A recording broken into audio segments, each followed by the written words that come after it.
Hugot nga gibarugan karon ni Santa Cruz Digos City Mayor Jose Nelson Tata Sala nga wala kini makakuha og iyang ipapatay si Barangay 3 de Mayo Captain Oscar Dudong Bucol Jr.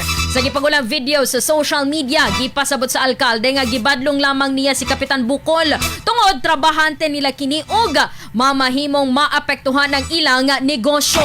Idepensa sab siya nga pasaylo lamang ni Kapitan Bucol ang gipangayo ni ini apan wala kini nahatag hinungdan nga gipahimangnuan niyang hulaton ang bahin og tapukon tanan sila sinaliga ni ini.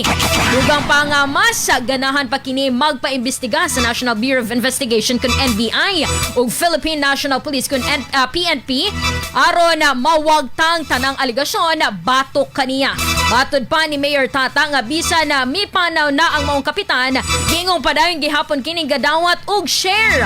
Giang konsab sa mayor nga anaa kini pagkamaldito apan gilimod ni ini nga kaya niyang mupatay og tawo. Ato paminaw na tipik sa pamahayag ni Mayor Tata Sala. Katarong na sa akong mayor ko din maayo akong panginabuhi niya mumatay kong tao. Normal na sa akong pagkatao ka nang may pagka maldito, yamin ko na, pero ako na ginabuhat.